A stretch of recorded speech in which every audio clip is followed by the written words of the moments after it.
บัดนี้เป็นครั้งที่ 14 ตรงกับวันที่ 14 พฤษภาคม พ.ศ. 2569 ข้าพเจ้าในนัทพงศ์ พิรมเมือง รหัส 017 ขอเปล่งวาจาสาธยายพุทธมนต์และสาธยายธรรม ถวายเป็นพุทธบูชา ธรรมบูชา สังฆบูชา และเป็นอาจาริยบูชาแด่องค์หลวงปู่ทวดและหลวงปู่ศิลา ขอเทพเทวดาเจ้าทั้งหลายโปรดจงมาอนุโมทนาในการสวดสาธยายของข้าพเจ้านี้ ขออนุภาพคุณพระรัตนตรัย ครูบาอาจารย์และเทพเทวดาทั้งหลายโปรดจงบันดาลให้จิตของข้าพเจ้าเป็นสมาธิอันควรแก่การสวดสาธยายมนต์ต่อไปอะระหังสัมมาสัมพุทโธภควาพุทธังภควันตังอภิวาเทมิสวากขาโตภควตาธัมโมธัมมังนัมสสามิสุปฏิปันโนภควโตสาวกสังโฆสังฆังนามามิ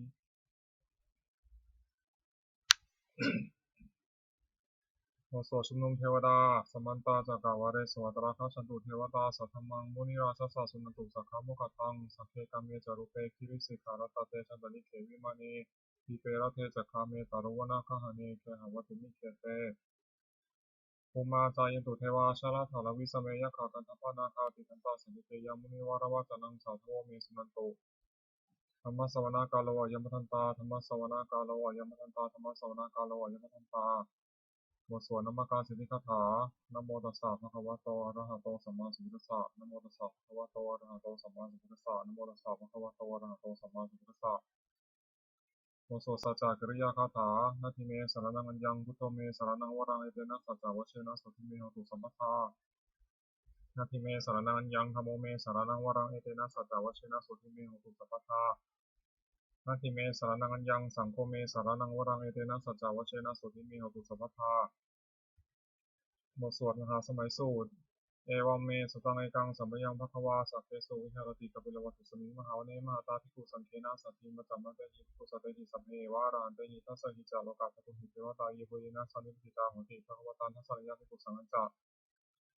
นาตโคจตุนังสุทธาวาสกายิกานังเทวานังอิทัทธโหเสยังโภภควาสัพเพสุวิหารติกปิลวัตถุสมิงมหาวเนมหาตาภิกขุสังเคนะสัตถิมจัมมะเตหิ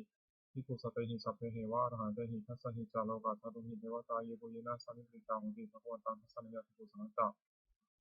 ยานุนามยปิเยนะภควาเตทุปัสสังกามยมะปัสสังกามิตวะภควโตสันนิเกปเจกคาถาทัสสะยมติอัตถโคตาเทวตาสายถาปินามะพลวาปุริโสสัมมันทังวาพังวสารยะภาษาจังวาพังสมิชยาอิวะเมวะสุทาวาเสสุเทเวสุอันตรหิตาภควโตปุระโตปตุระหังสุอัตถโคตาเทวตาภควันตัง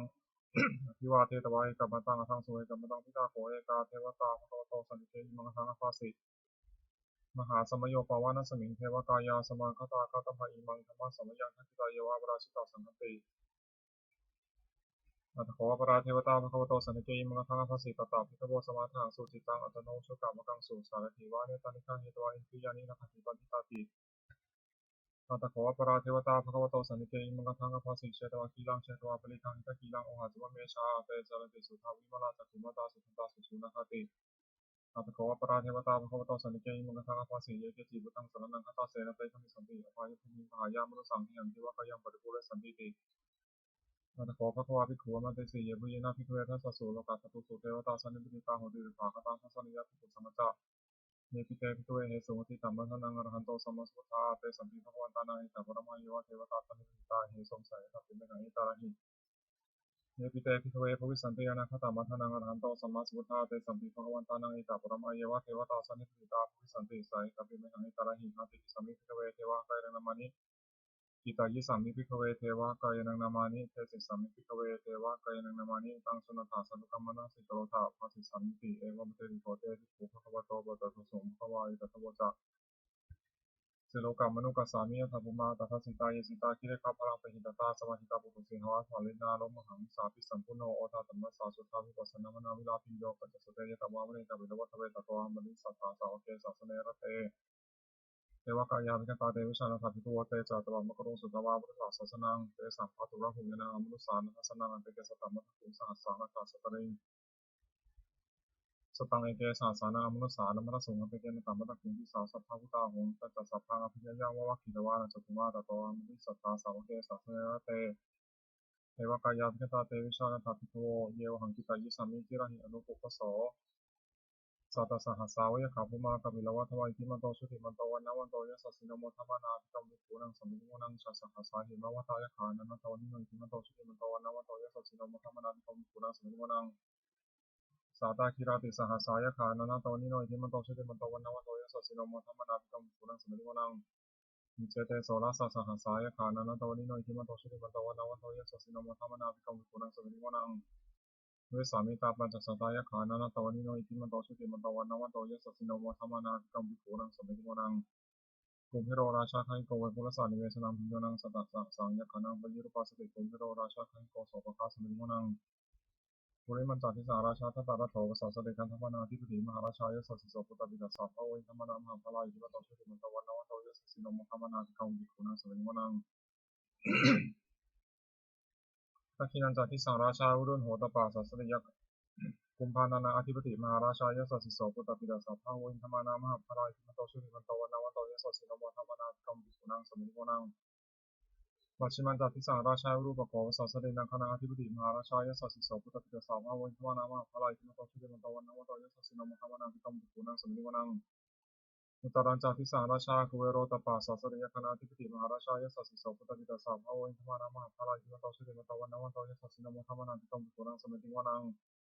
ปุริมาทิสังทัตตาระโถทักขิเนนาวุณหโกปัจฉิเมนาอุรุปโกคุเวโรตังทิสังจตารโรเตมหาราชาสมตตาจตุโรทิสังทัตตารมนาทังสุวเนกับิลวัตเวเตสัมมัญญาวิโรทัสสาคูจานิกาสถามัญญาติเรนทุเวเรนทุวิภูตาวิภูโตสาจันทโนกัมมะเสโถจาคินุคันทุนิคันตุจาปนาโทปามิโยจัตเทวสุโตจมาตลิจิตเสโนจกันทโพนโรชาชโนตโพอาคูปัญจสิกโขเจวาติมพโรสุริยวัชสายเตจเนจราชโนคัตถาสาราชุวิมุทวนาภิกรมวิภูนังสมิงวนังอัฏฐาคูนาภาษานาคาเวสาราสหัตชกากัมภาลสัตราคูปยคาสายดิปิยมุนาทัตตาตาจาคุณคายสัสสิโนเอราวันโนมหนาโคสวะคัสมิงวนัง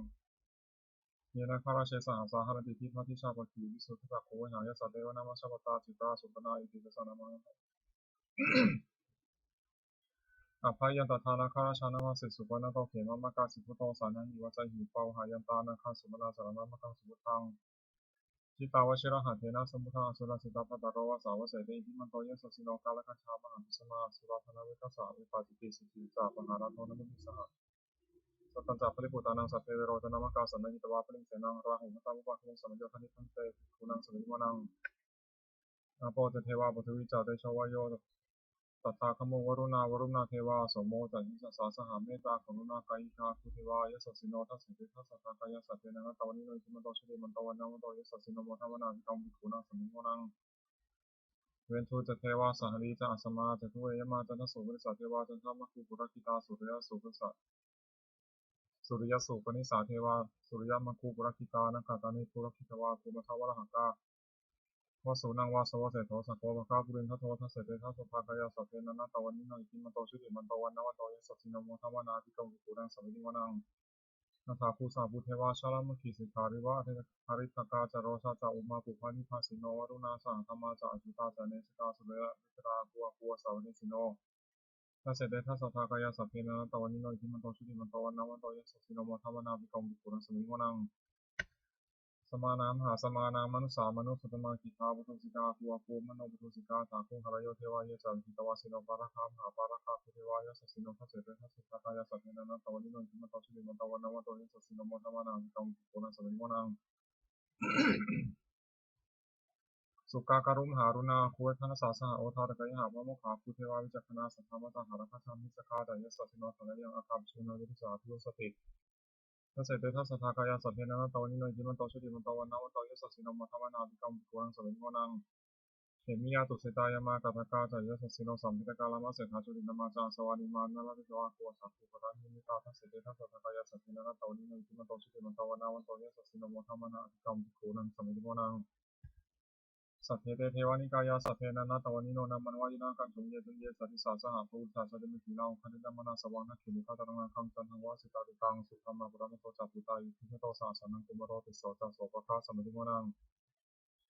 สัสสะพระมาโลกานังมาพระมาพิจิตติอุปปโนชุติมันโตพิสมากายโยยัสสิโสทัสเสถาอิสระคูปัจจกาวะสวัติโนเตสัจจมิชโลคาหาริโตปาริวาริโต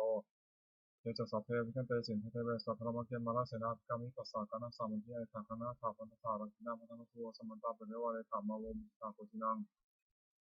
อิติตัสสะมหาเสโนการหาเสนาเปสยิปานินาตาลมหาจัสสรังกัตตวานัพิระวังยะถาปะวุสโกเมโกธนยันโตสวิชุโตตถาโสปะทาวติสัมพุทธวสเสงวเสตันตสัพพังวิญญาวะกิตวานะจตุมาตโตอนุทิตถาสาวเกสัสเนระเตมระเสนาสกตาเตชันตัพโต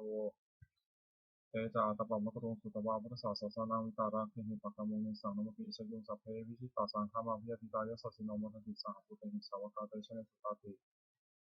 บทสวดบูชาหลวงปู่ทวดนะโมโพธิสัตโตอาคันติเมยะอิติภควานะโมโพธิสัตโตอาคันติเมยะอิติภควานะโมโพธิสัตโตอาคันติเมยะอิติภควานวโกวาทฉบับประชาชนสมเด็จพระมหาสมณเจ้ากรมพระยาวชิรยานวโรรสธรรมวิภาคทุกกะคือหมวดสองทำอุปการะมากสองอย่างหนึ่งสติความระลึกได้สองสัมปชัญญะความรู้ตัวทำเป็นโรคบาลคือคุ้มครองโรคสองอย่างหนึ่งหิริความละอายแก่ใจสองอุตตปาความเกรงกลัวทำอันทำให้งามสองอย่างหนึ่งขันติความอดทนสองสุรจาความเฉลียวบุคคลหาระยะสองอย่างหนึ่งบุปการีบุคคลผู้ทำอุปการะก่อนสองกตัญญูกตเวทีบุคคลผู้รู้อุปการะที่ท่านทำแล้วและตอบแทนติกะคือหมวดสามรัตนะสามอย่างพระพุทธหนึ่งพระธรรมหนึ่งพระสงฆ์หนึ่งท่านผู้สอนให้ประชาชนประพฤติชอบด้วยกายวาจาใจตามพระธรรมวินัยที่ท่านเรียกว่าพระพุทธศาสนาชื่อพระพุทธเจ้าสองพระธรรมวินัยที่เป็นคำสั่งสอนของท่านชื่อพระธรรมสามหมู่ชนที่ฟังคำสอนของท่านแล้วปฏิบัติชอบตามพระธรรมวินัยชื่อพระสงฆ์คุณของรัตนะสามอย่างพระพุทธเจ้ารู้ดีรู้ชอบด้วยพระองค์เองก่อนแล้วสอนผู้อื่นให้รู้ตามด้วยพระธรรมย่อมรักษาผู้ปฏิบัติไม่ให้ตกไปในที่ชั่วพระสงฆ์ปฏิบัติชอบตามคำสอนของพระพุทธเจ้าแล้วสอนผู้อื่นให้กระทำตามด้วยอาการที่พระพุทธเจ้าทรงสั่งสอนสามอย่างหนึ่งสั่งสอนเพื่อจะให้ผู้ฟังรู้ยิ่งเห็นจริงในธรรมที่ควรรู้ควรเห็นสองทรงสั่งสอนมีเหตุให้ผู้ฟังอาจเติบโตตามให้เห็นจริงได้สามทรงสั่งสอนเป็นอัศจรรย์คือผู้ปฏิบัติตามย่อมได้ประโยชน์โดยสมควรแก่ความปฏิบัติโอวาทของพระพุทธเจ้าสามอย่างหนึ่งเว้นจากทุจริตคือประพฤติชั่วด้วยกายวาจาใจสองประกอบสุจริตคือประพฤติชอบด้วยกายวาจาใจสามทำใจของตนให้หมดจดจากเครื่องสมองใจมีโรคโกรธหลงเป็นต้นทุจริตสามอย่างหนึ่งประพฤติชั่วด้วยกายด้วยกายทุจริตประพฤติชั่วด้วยใจประพฤติชั่วด้วยวาจาเรียกว่าจีทุจริตประพฤติชั่วด้วยใจเรียกว่าโนทุจริตกายทุจริตสามอย่างฆ่าสัตว์หนึ่งละช่อหนึ่งประพฤติผิดในกรรมหนึ่งวจีทุจริตสี่อย่างพูดเท็จหนึ่งพูดส่อเสียดหนึ่งพูดคำหยาบหนึ่งพูดเพ้อเจ้อหนึ่งมโนทุจริตสามอย่างโลภอยากได้ของเขาหนึ่งมีบาทปองร้ายเขาหนึ่งเห็นผิดจากกองทำหนึ่งทุจริตสามอย่างนี้ที่ผิดไม่ควรทำควรจะละเสียสุจริตสามอย่างหนึ่งประพฤติชอบด้วยกายเรียกกายสุจริตสองประพฤติชอบด้วยวาจาเรียกวจีสุจริตสามประพฤติชอบด้วยใจเรียกมโนสุจริตกายสุจริตสามอย่างเว้นจากฆ่าสัตว์หนึ่งเว้นจากลักช่อหนึ่งเว้นจากประพฤติผิดในกามหนึ่งวจีสุจริตสี่อย่างเว้นจากพูดเท็จหนึ่งเว้นจากพูดส่อเสียดหนึ่งเว้นจากพูดคำหยาบหนึ่งเว้นจากพูดเพ้อเจ้อหนึ่งมโนสุจริตสามอย่างไม่โลภอยากได้ของเขาหนึ่งไม่พยาบาทปองร้ายเขาหนึ่งเห็นชอบตามกองทำหนึ่งสุจริตสามอย่างนี้ที่ผิดควรทำควรประพฤติอกุศลมูลสามอย่างรากเหง้าของอกุศลเรื่องอกุศลมูลมีสามอย่างคือโลภะอยากได้หนึ่งโทสะคิดประทุษร้ายเขาหนึ่งโมหะจิตหลงไม่รู้จริงหนึ่ง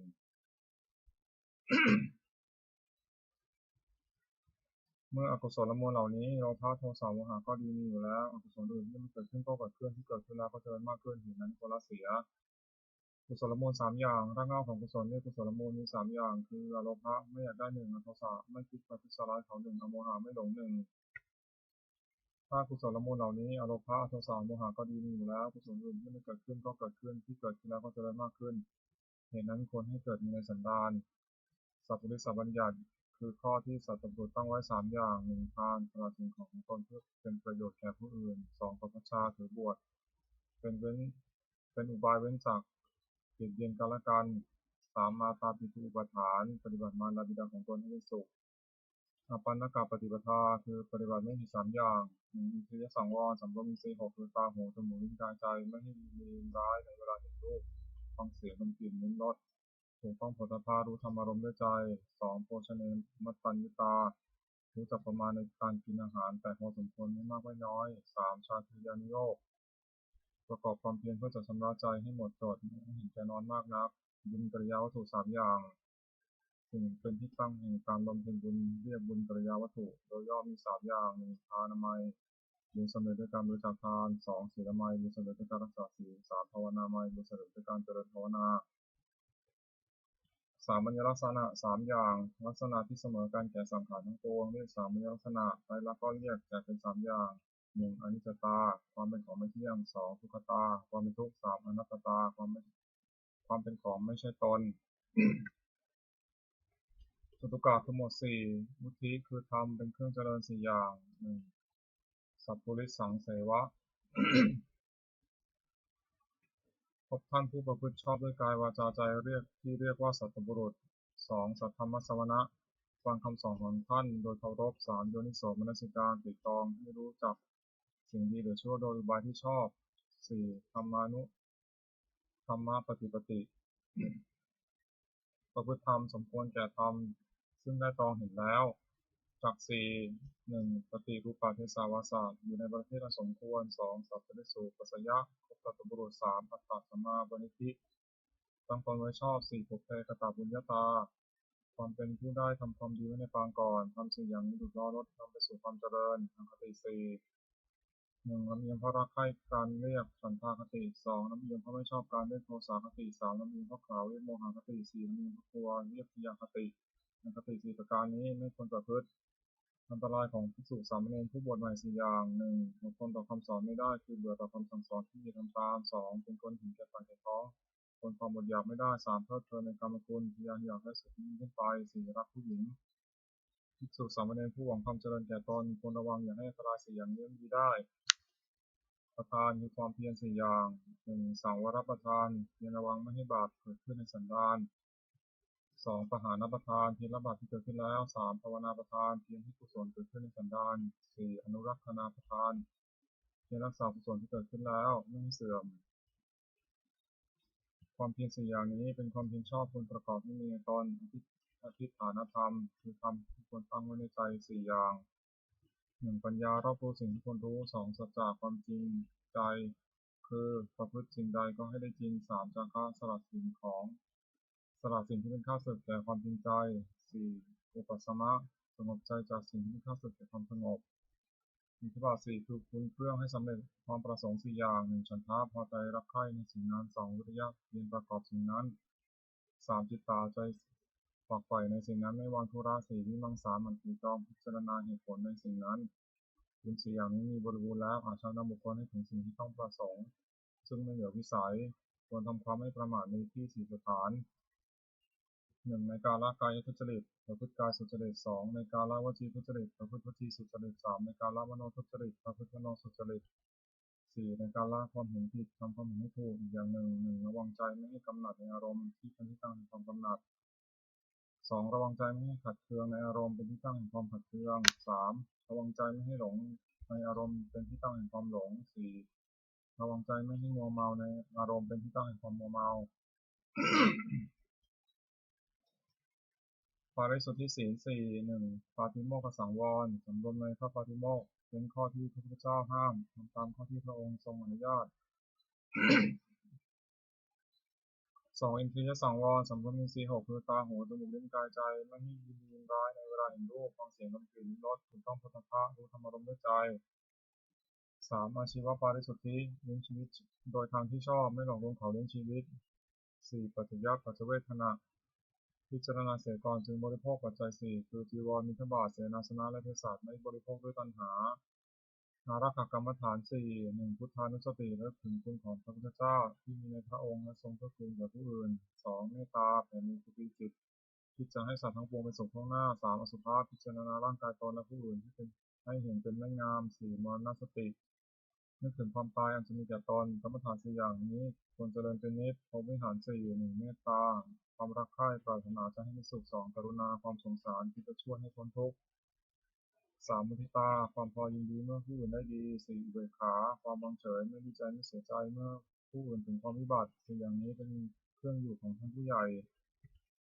สติปัฏฐาน1กายานุปัสสนา2เวทนานุปัสสนา3จิตตานุปัสสนา4ธรรมานุปัสสนาสติกำหนดพิจารณากายเป็นอารมณ์ว่ากายนี้ก็สักว่ากายที่สัตว์บุคคลตัวตนเราเขาเรียกกายานุปัสสนา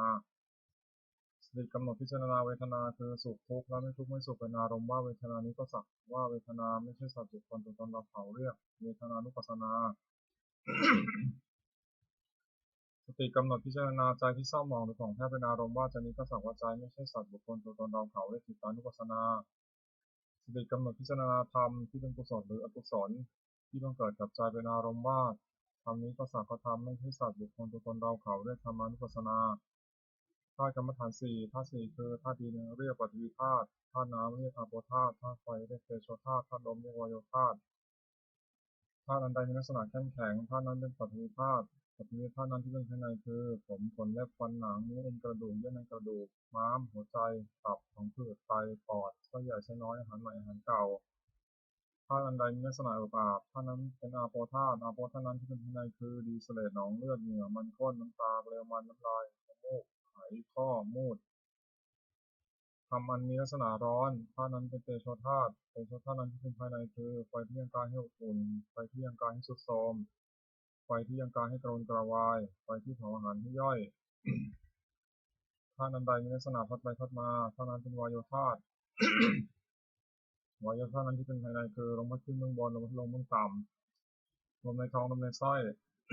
ลมพัดไปตามตัวลมหายใจ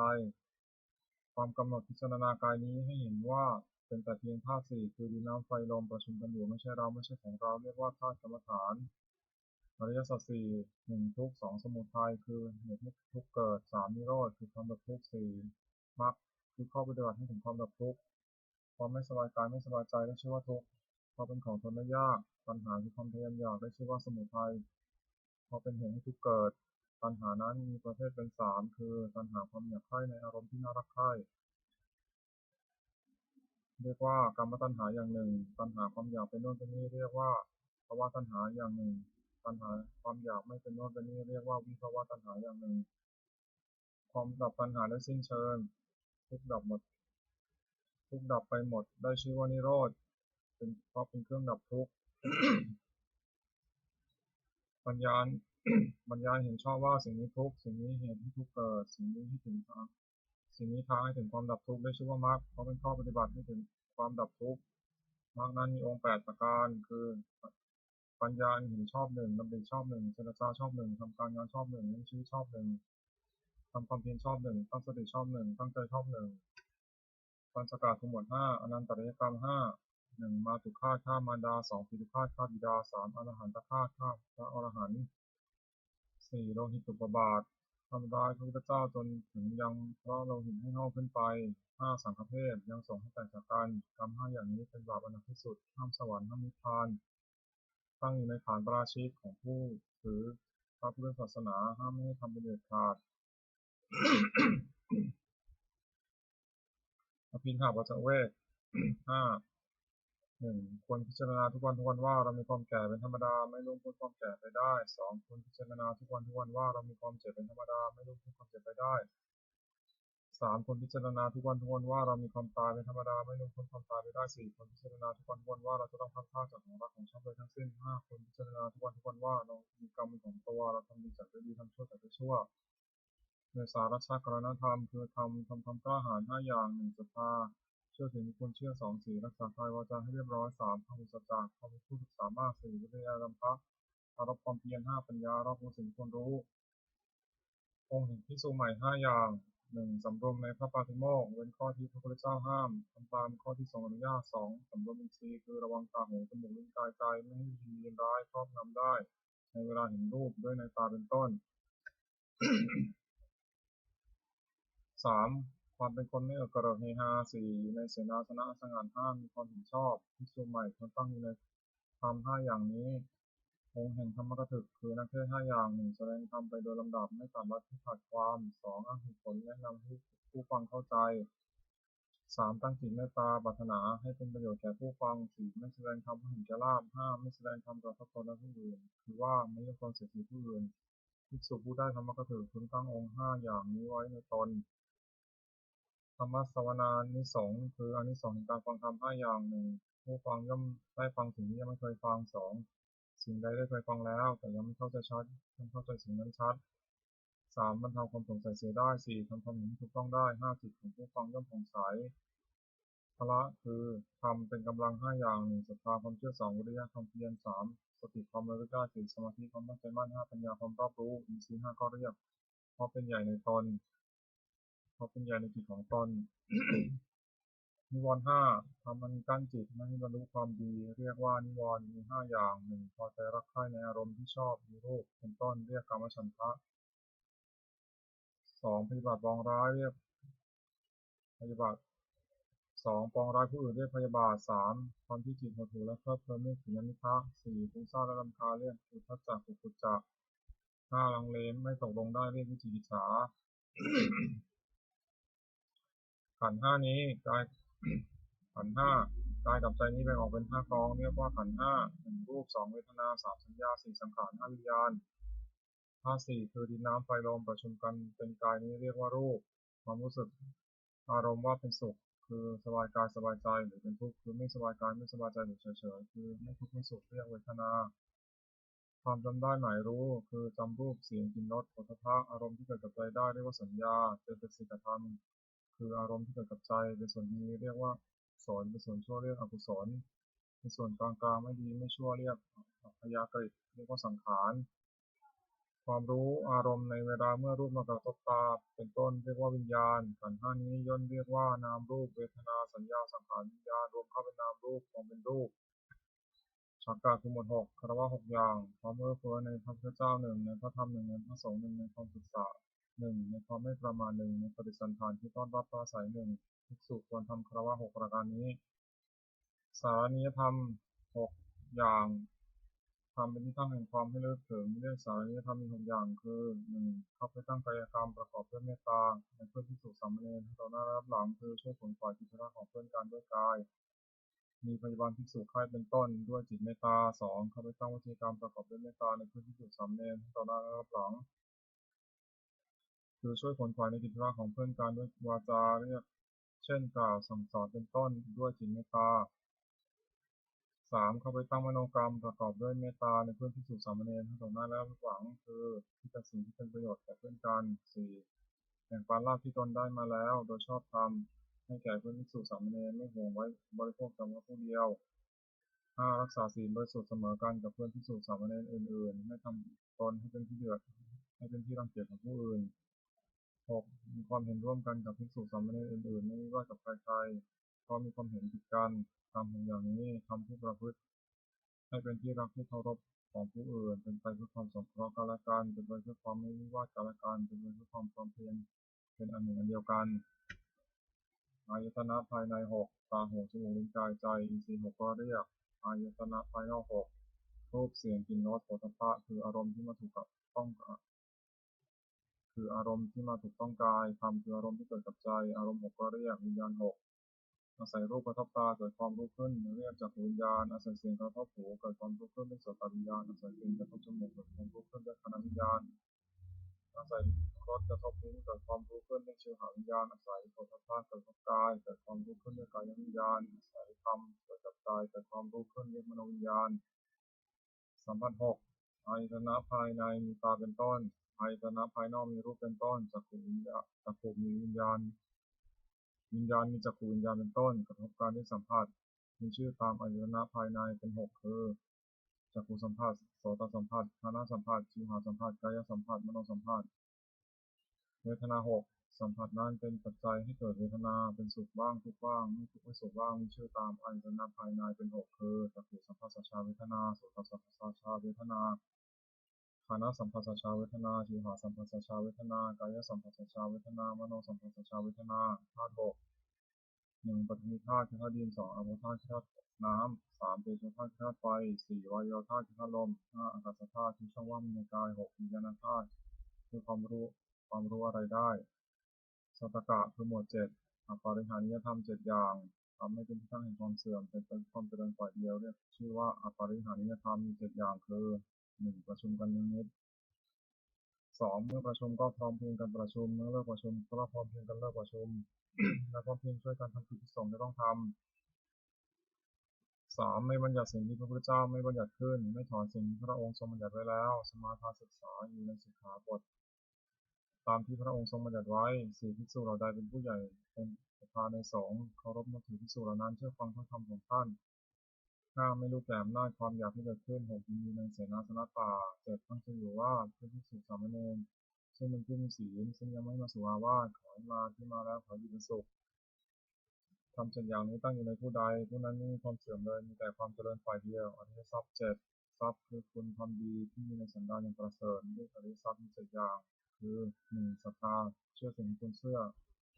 สองสี่รักษากายวาจาให้เรียบร้อยสามมีฤทธิ์ความละอายต่อบาปทุจริตสี่โอตตัปปะสะดุ้งกลัวต่อบาปห้าทำหุสัจจะคนเป็นคนเคยได้ยินได้ฟังมามากหกจำทรงธรรมและจำทรงธรรมและรู้ศิลปวิทยามากหกจาคะสละให้ปันสิ่งของตนแก่คนที่ควรให้ปันเจ็ดปัญญารอบรู้สิ่งที่เป็นประโยชน์และไม่เป็นประโยชน์สัพพุริสธรรมเจ็ดอย่างธรรมของสัตว์บุรุษเรียกว่าสัพพุริสธรรมมีเจ็ดอย่างหนึ่งธรรมัญญตาความเป็นผู้รู้จักเหตุเช่นรู้จักว่าสิ่งนี้เป็นเหตุแห่งสุขสิ่งนี้เป็นเหตุแห่งทุกข์สองอัตถัญญตาความเป็นผู้รู้จักผลเช่นรู้จักว่าสุขเป็นผลเหตุนี้ทุกข์เป็นผลเหตุนี้สามอัตตัญญตาความเป็นผู้รู้จักตนว่าเราว่าโดยชาติตระกูลยศศักดิ์สมบัติบริวารความรู้และคุณธรรมนี้เท่านี้และประพฤติตนให้สมควรแก่ที่เป็นอยู่อย่างไร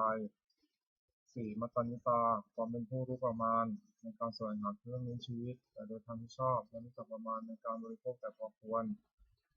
ห้ากาลนิตาความเป็นผู้รู้จักการเวลาสมควรในอันประกอบกิจนั้นๆหกปาริสัญญตาความเป็นผู้รู้จักประชุมชนและกิริยาที่ต้องประพฤติต่อประชุมชนนั้นๆว่าหมู่นี้เมื่อเข้าไปหาจะต้องทำกิริยาอย่างนี้จะต้องพูดอย่างนี้เป็นต้นเจ็ดบุคลาภโรปรัญญิตาความเป็นผู้รู้จักเลือกบุคคลว่าผู้นี้เป็นคนดีควรคบผู้นี้เป็นคนไม่ดีไม่ควรคบเป็นต้นสัพพุริสธรรมเจ็ดอย่างหนึ่งสัตบุรุษประกอบด้วยธรรมเจ็ดประการคือมีศรัทธามีความละอายต่อบาปมีความกลัวต่อบาปเป็นคนได้ยินได้ฟังมาก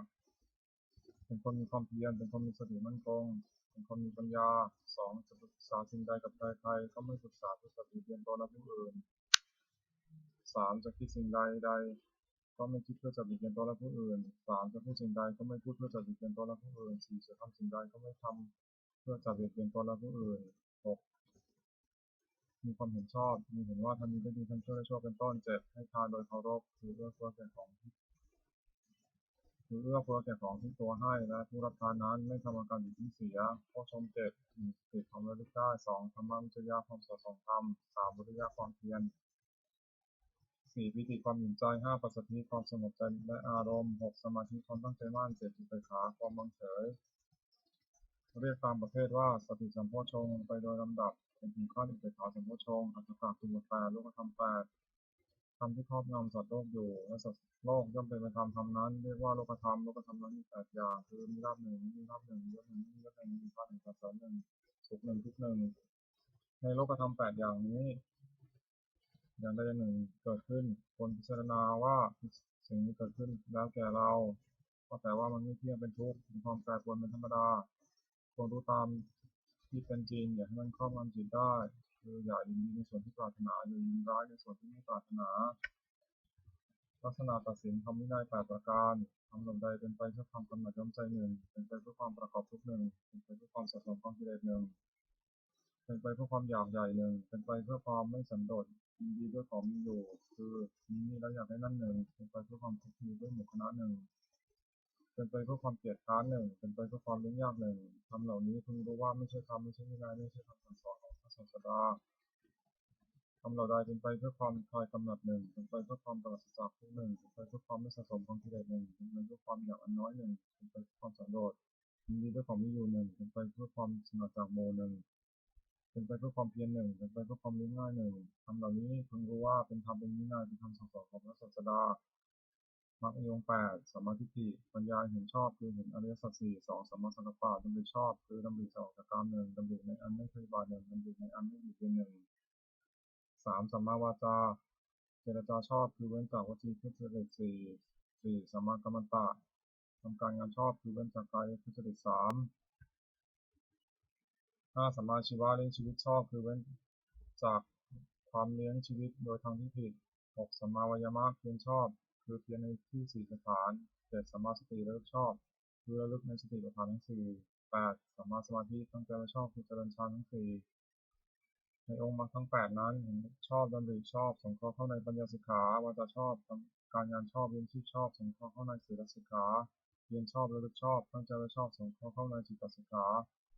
นวากาทั้งหมด9มละคือมนทิน9อย่างโกรธ1ลบหลู่มีคุณท่าน1นิสยา1ปรณี1มายา1มักอวด1ทุกกฎ1มีความปรารถนาละมก1ถึงจิต1ทัศกาทั้งหมด10อกุศลบทกรรมอกุศลกรรมบท10จัดเป็นกายกรรมคือทำด้วยกาย3อย่าง1ปาณาติบาตทำชีวิตสัตว์ให้ตกร่วมฆ่าสัตว์2อธินาทานถือเอาสิ่งของที่เจ้าของไม่ได้ให้ด้วยการขโมย3การเมสุมิจฉาจาร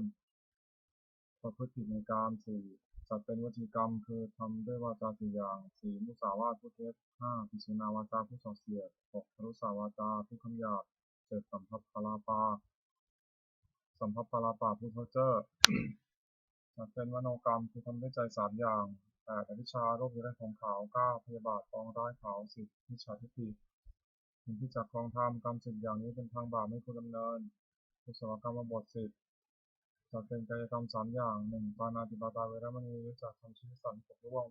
2อธินาทาเวรมณีเว้นจากถือเอาสิ่งของที่เจ้าของไม่ได้ให้ด้วยการขโมย3กาเมสุมิจฉาจาราเวรมณีเว้นจาก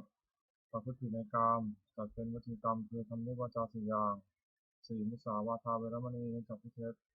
5ปิสุนยวาจายาเวรมณีเว้นจากพูดส่อเสียด6พรุสายาวาจายาเวรมณีเว้นจากพูดคำหยาบ7สัมภัปปลาปาเวรมณีเว้นจากพูดเพ้อเจ้อจัดเป็นมโนกรรมคือทำด้วยใจ3อย่าง8อนัพพิชชาไม่โลภอยากได้ของเขา9พยาบาทไม่พยาบาทปองร้ายเขา10สัมมาทิฏฐิเห็นชอบตามครองธรรมกรรม10อย่างนี้ทำบุญคุณดำเนินบุญกริยาวัตถุ10อย่าง1ทานามัยบุญสำเร็จด้วยการบริจาคทาน2ศีลไมยบุญสำเร็จด้วยการรักษาศีล3ภาวนาไมยบุญสำเร็จด้วยการเจริญภาวนา4อปัจจยานามัยบุญสำเร็จด้วยการประพฤติถ่อมตนแก่ผู้ใหญ่5วิยาวัจจะไมยบุญสำเร็จด้วยการช่วยคนไปในกิจที่ชอบ6ปฏิภาณามัยบุญสำเร็จด้วยการให้ส่วนบุญ7ปัตตานุโมทนาไมยบุญสำเร็จด้วยการอนุโมทนาส่วนบุญ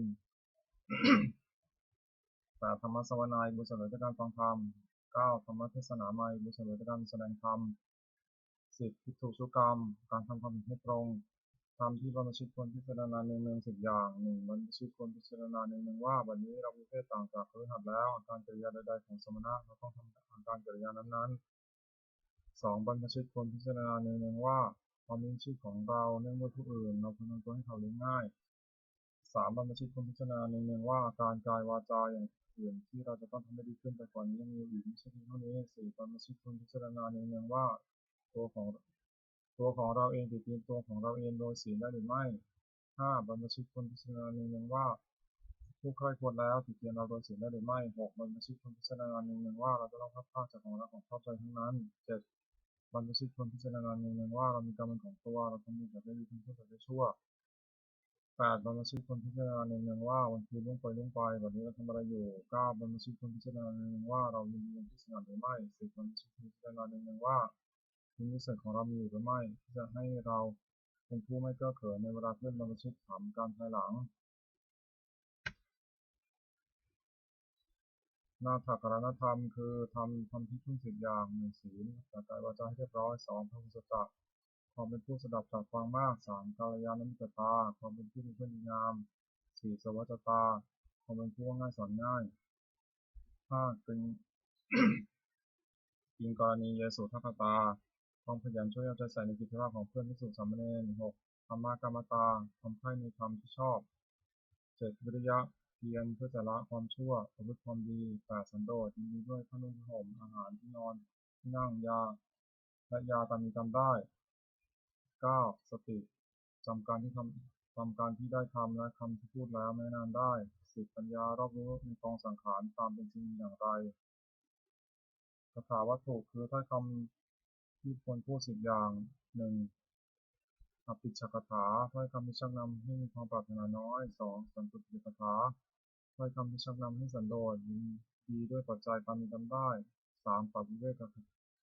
วกถาถ้อยคำที่ชักนำให้สงัดกายสงัดใจ4อสังสักขคาถาถ้อยคำที่ชักนำให้เราพ้นในหมู่5วิริยารัมภะคาถาถ้อยคำที่ชักนำให้ป ปรารภความเพียร 6. ศีลกถาถ้อยคำชักนำให้ตั้งอยู่ในศีล 7. สมาธิกถาถ้อยคำชักนำให้ใจสงบให้ทำใจให้สงบ 8. ปัญญากถาถ้อยคำชักนำให้เกิดปัญญา 9. วิมุตติกถาถ้อยคำที่ชักนำให้ทำใจให้พ้นจากกิเลส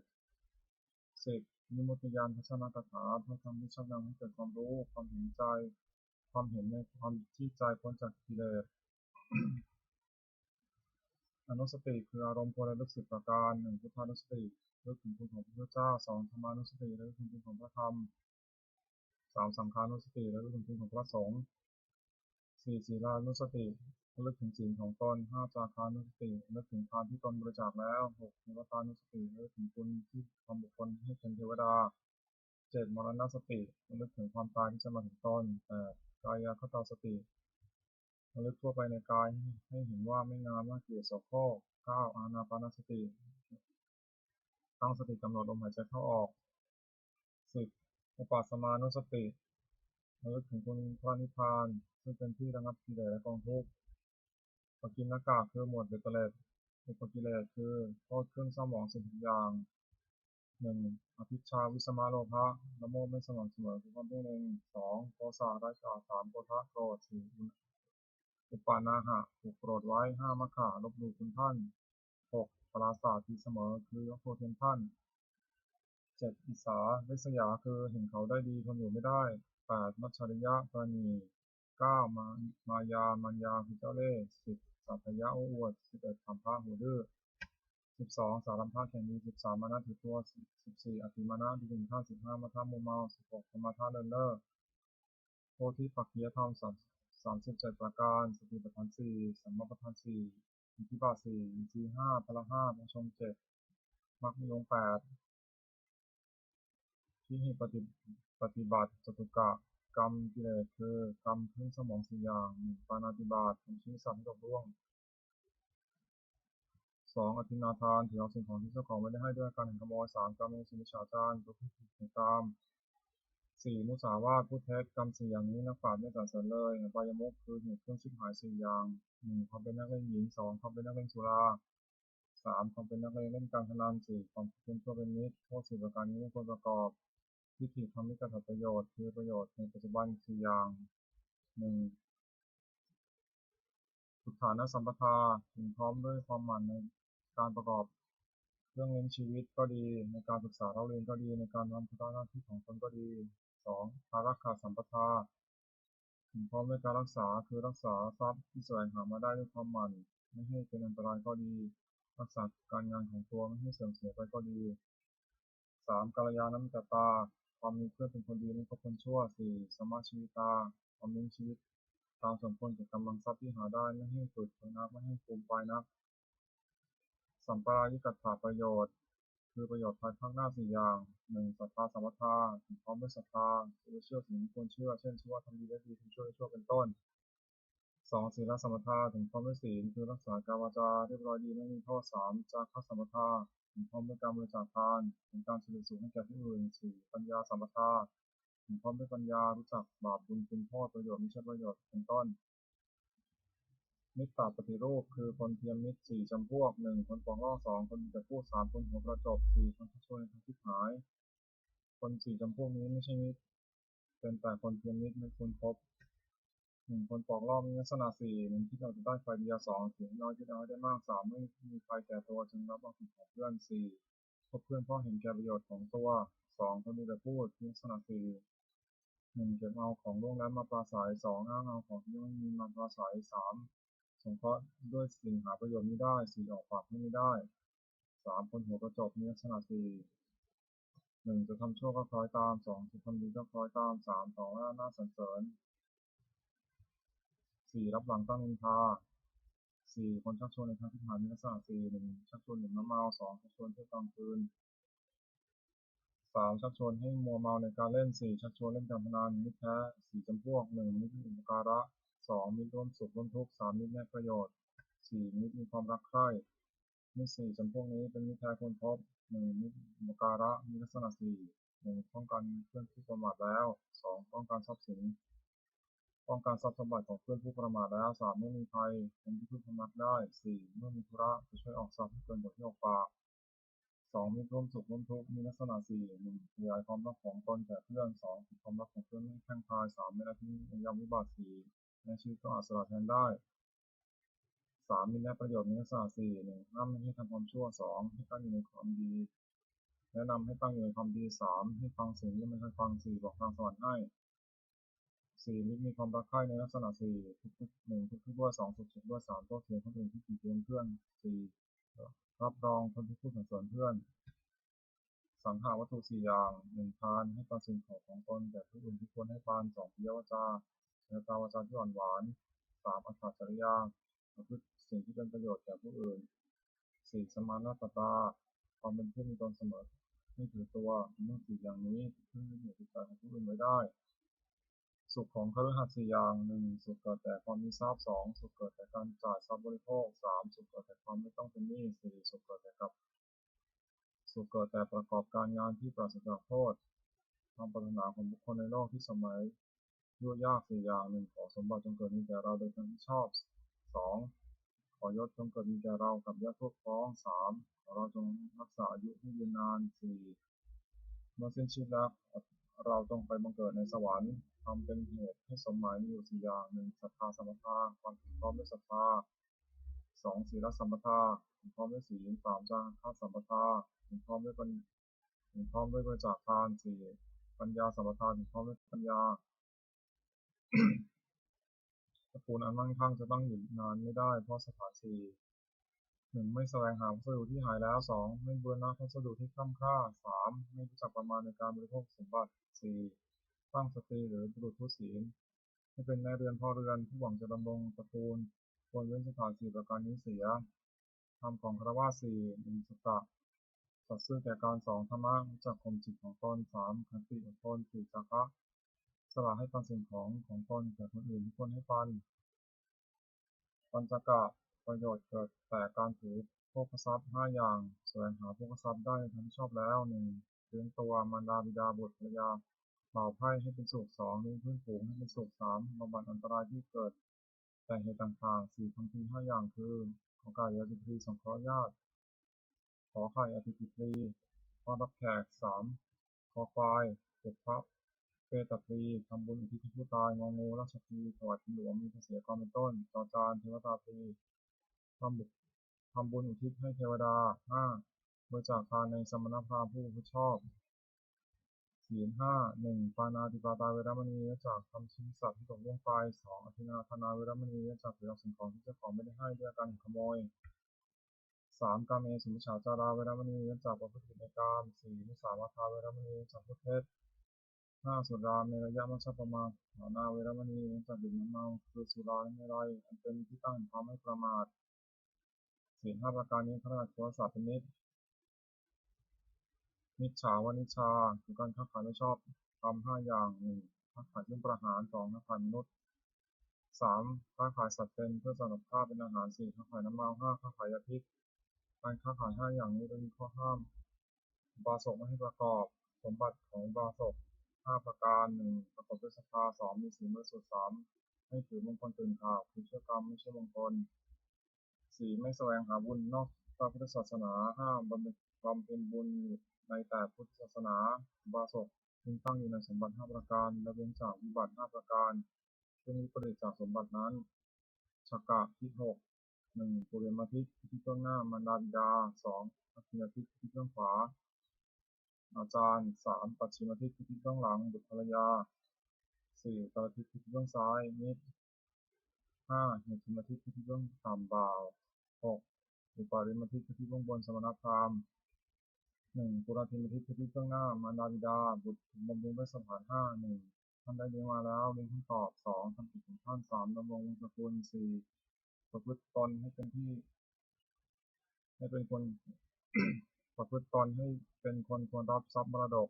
5. เมื่อท่านล่วงลับไปแล้วทำบุญอุทิศให้ท่านมารดาบิดาได้รับบุญชนีแล้วย่อมอนุเคราะห์บุตรได้สถาน 5 1. ห้ามไม่ให้ทำความชั่ว 2. ให้ตั้งอยู่ในความดี 3. ให้ศึกษาศิลปวิทยา 4. หาภรรยาที่สมควรให้ 5. มอบทรัพย์ให้ใน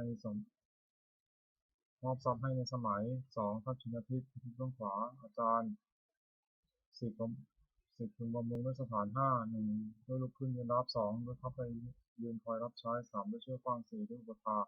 5ด้วยเรียนศิลปวิทยาโดยเคารพอาจารย์ได้รับบำรุงชนี้แล้วย่อมอนุเคราะห์10ด้วยสถาน1แนะนำดี2ให้เรียนดี3บอกศิลปะให้สิ้นเชิงไม่ปิดบังอำพราง4ยกย่องให้ปรากฏในเพื่อนฝูง5ทำความป้องกันในที่ทั้งหลายคือจะไปที่ทางไหนก็ไม่อดอยาก3ประชิงที่ต้องหลังภรรยาสามีบำรุงพึงบำรุงด้วยสถาน1ยกย่องนับถือว่าเป็นภรรยา2ด้วยไม่ดูหมิ่น3ด้วยไม่ประพฤติล่วงใจ4ด้วยมอบความเป็นใหญ่ให้5ด้วยให้เครื่องแต่งตัวภรรยาได้รับบำรุงชนี้แล้วย่อมอนุเคราะห์สามีด้วยสถาน1จัดการงานดี2สงเคราะห์คุณข้างเคียงผัวดี3ไม่ประพฤติชั่วล่วงใจผัว4รักษาทรัพย์ที่ผัวหามาได้ไว้5ขยันไม่เกียจคร้านในกิจการทั้งปวง4อุตรทิศคือทิศเบื้องซ้ายมิตรกุลบุตรพึงบำรุงด้วยสถาน1ด้วยให้ปาน2ด้วยเจรจาถ้อยคำไพเราะ3ด้วยประพฤติประโยชน์4ด้วยความเป็นผู้มีตนเสมอ5ด้วยไม่แกล้งกล่าวให้พลาดจากความเป็นจริงมิตรได้รับบำรุงชนี้แล้วย่อมอนุเคราะห์กุลบุตรด้วยสถาน1รักษามิตรผู้ประมาทแล้ว2รักษาทรัพย์ของมิตรผู้ประมาทแล้ว3เมื่อมีภัยเอาเป็นที่พึ่งพำนักได้4ไม่ละทิ้งในยามวิบัติ5นับถือตลอดถึงวงของมิตร5เหตุทิฏฐิที่ต้องต่ำบ่าวนายพึงบำรุงด้วยสถาน1ด้วยจัดการงานให้ทำตามสมควรแก่กำลัง2ด้วยให้อาหารและรางวัล3ด้วยรักษาพยาบาลในเวลาเจ็บป่วยในเวลาเจ็บไข้4ด้วยแจกของมีรสแปลกประหลาดให้กิน5ด้วยปล่อยในสมัยบ่าวได้รับบำรุงชนี้แล้วย่อมอนุเคราะห์นายด้วยสถาน1ขึ้นทำการงานก่อนนาย2เลิกการงานที่หลังนาย3ถึงเอาแต่ของที่นายให้4ทำการงานให้ดีขึ้น5นำคุณของนายไปสรรเสริญในที่นั้น6อุปาริมทิคือที่เบื้องบนสมณพราหมณ์กุลบุตรพึงบำรุงด้วยสถาน1ด้วยกายกรรมคือทำอะไรประกอบด้วยเมตตา2ด้วยวจีกรรมคือพูดอะไรประกอบด้วยเมตตา3ด้วยมโนกรรมคือคิดอะไรประกอบด้วยเมตตา4ด้วยความเป็นผู้ไม่ปิดประตูให้คือมิได้ห้ามเข้าบ้านเรือน5ด้วยให้อมิสทานสมณพราหมณ์ได้รับบำรุงชนี้แล้วย่อมอนุเคราะห์กุลบุตรด้วยสถาน6 1ห้ามให้กระทำความชั่ว2ให้ตั้งอยู่ในความดี3อนุเคราะห์ด้วยน้ำใจอันงาม4ให้ได้ฟังสิ่งที่ไม่เคยฟัง5ทำสิ่งให้ฟังแล้วให้แจ่ม6บอกทางสวรรค์ให้อบายมุขคือเหตุเครื่องชิบหาย6 1ดื่มน้ำเมา2เที่ยวกลางคืน3เที่ยวดูการเล่น4เล่นการพนัน5ขอบคุณเพื่อเป็นมิตร6เกียรติค้านทำการงาน1ดื่มน้ำเมามีโทษ6 1เสียทรัพย์2ก่อการทะเลาะวิวาท3เกิดโรค4ต้องติดเตียน5ไม่รู้จักอาย6ตอนกำลังปัญญา2เที่ยวกลางคืนมีโทษ6 1ชื่อว่าไม่รักษาตัว2ชื่อว่าไม่รักษาลูกเมีย3ชื่อว่าไม่รักษาทรัพย์สมบัติ4เป็นที่ระแวงของคนทั้งหลาย5มักถูกใส่ความ6รับทำบุญบาปมาก3เที่ยวดูการเล่นมีโทษตามวัตถุที่ไปดู6 1รำที่ไหนไปที่นั่น2ขับร้องที่ไหนไปที่นั่น3ดีดเสียงเป่าที่ไหนไปที่นั่น4เสพาที่ไหนไปที่นั่น5เพลงที่ไหนไปที่นั่น6เถิดเทิงที่ไหนไปที่นั่น4การเล่นการพนันมีโทษ6 1เมื่อชนะย่อมก่อเวร2เมื่อแพ้ย่อมเสียดายทรัพย์ที่เสียไป3ทรัพย์ย่อมชิบหาย4ไม่มีผู้เชื่อถือด้วยถ้อยคำ5เป็นที่หมิ่นประมาทของเพื่อน6ไม่มีใครประสงค์จะแต่งงานด้วย5คบคนชั่วเป็นมิตรมีโทษตามบุคคลที่คบ6 1นำให้เป็นนักเลงการพนัน2นำให้เป็นนักเลงเจ้าชู้3นำให้เป็นนักเลงเหล้า4นำให้เป็นคนลวงเขาด้วยของปลอม5นำให้เป็นคนลวงเขาซึ่งหน้า6นำให้เป็นคนหัวไม้6เกียรติค้านทำการงานมีโทษ6 1มักให้อ้างว่าหนาวนักและไม่ทำการงาน2มักให้อ้างว่าร้อนนักและไม่ทำการงาน3มักให้อ้างว่าเวลาเย็นแล้วและไม่ทำการงาน4มักให้อ้างว่ายังเช้าอยู่และไม่ทำการงาน5มักให้อ้างว่าหิวนักและไม่ทำการงาน6มักให้อ้างว่ากระหายนักและไม่ทำการงานผู้หวังความเจริญด้วยโภคทรัพย์จนเว้นเหตุที่ชิบหาย6ประการนี้เสียปฏิภาณคาถายาเทวตาสันติวิหาราวาสนีสุเตยคะเรโพธิคะเรแต่หินตาธรรมะเทนะโอติบุชตาโสถิงกรณติท้าวิหารามันทะเลเถระสัมมชานวกาจติทโวสารามิกาธนปฏิวาสกาคามาจติสานิคมาจิสราสัพพานิชิตาสุวิตาพุทธิเต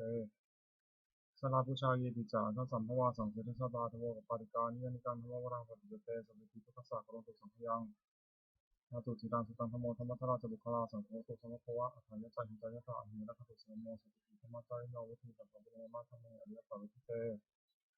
ปัสสนาโหตุสัพพิติปานิโนพุทธศาสเนสัมมาทรังพระวชันโตกาลจิโวโพสตุวิธิภวะสัตตนังสุตังตุมิหิมาตาปิตาจัตตชามิตังสุติตกังเอวังธรรมเนราชโนปชังรักขุสัพพทาเทวตาอุโยชนะคาถาทุกขปตาทุนิทุกขาทิยปตาทุนิทยาโสขปตาทุนิโสกาหุตุสัพพิติปานิโนเวตาวตาจามิหิสัมตังปุเรสัมตังสัพเพวะมนุตุสัพพะสัมปิสิยาทานังธรรมตุสัพพายะสีรังรักขุสัพพทาภาวนาพิจตาโหตุภัสตุเทวตาคาถาสมังคนคาถาโหตุสัพพังสมังครังรักขุสัพพเทวตาสัพพะพุทธานุภเวนะโสติภูตุเยตันตรังโหตุสัพพังสมังครังรักขุสัพพเทวตาสัพพะธรรมานุภเวนะโสติภูตุเยตันตรังโหตุสัพพังสมังครังรักขุสัพพเทวตาสัพพะสังฆานุภเวนะโสติภูตุเยตันตรังสัพเพพุทธาพระปัตตาปัจเจกนันเตียมพระอรหันตานันจาเตชนะรักขมัตถามิสัพพโสสัพเพพุทธาพระปัตตาปัจเจกนันเตียมพระอรหันตานันจาเตชนะรักขมัตถามิสัพพโสสัพเพพุทธาพระปัตตาปัจเจกนันเตียมพระอรหันตานันจาเตชนะรักขมัตถามิสัพพโสสัพเพพุทธาพระปัตตาปัจเจกนันเตียมพระอรหันตานันจาเตชนะรักขมัตถามิสัพพโสสั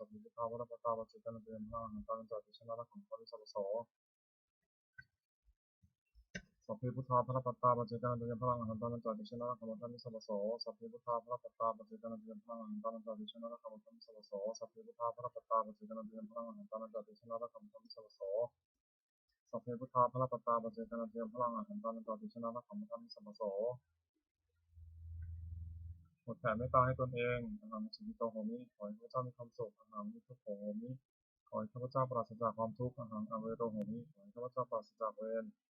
อหังอภิยาบาโชโหมิขอให้ข้าพเจ้าปราศจากอุปสรรคอันตรายทั้งปวงสุขียตนังปริหารามิข้าพเจ้าจงมีความสุขกายสุขใจ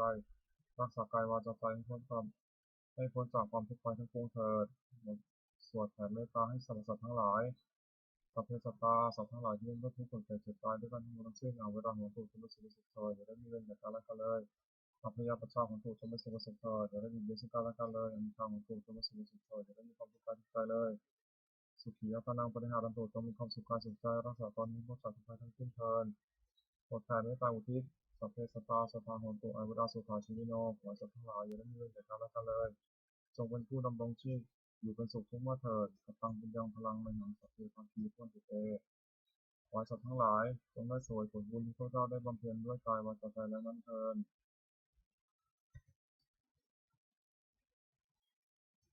ขออานิสงส์แห่งผลบุญกุศลนี้จงเป็นสาวกสิริมงคลแก่พระเจ้าแคล้วคลาดปลอดภัยจากทุกโศกโรคภัยอันตรายทั้งปวงที่มีแหล่งรายได้สุจริตมั่นคงเป็นสมาชิกชอบธรรมคำว่าไม่มีอย่างยากจนขอจะได้มีแก่พระเจ้าขอให้ข้าพเจ้ามีสัมมาทิฏฐิทั้งมั่นในธรรมคำสอนองค์สมเด็จพระสัมมาสัมพุทธเจ้าดำรงอยู่ในธรรมวินัยตลอดกาลนานอีกทั้งขอเทพเทวดาทั้งหลายผู้ได้อนุโมทนาสาธุการในบุญกุศลนี้โปรดประสิทธิ์ประสาทขอน้อมส่งอนุภาพแห่งมงคลไปสู่วัตถุมงคลของพระพุทธเจ้าสีวันมหายานหลวงปู่ศิลารวมถึงวัตถุมงคลทั้งพ้นสับสิ่งสำเร็จขอสร้างเพื่อนที่เกิดด้วยพุทธานุภาพเทวานุภาพและวิชานุภาพอันศักดิ์สิทธิ์เป็นมงคลสิริมงคลแก่ทุกครอบครองและประชาชนทุกประการเทอญ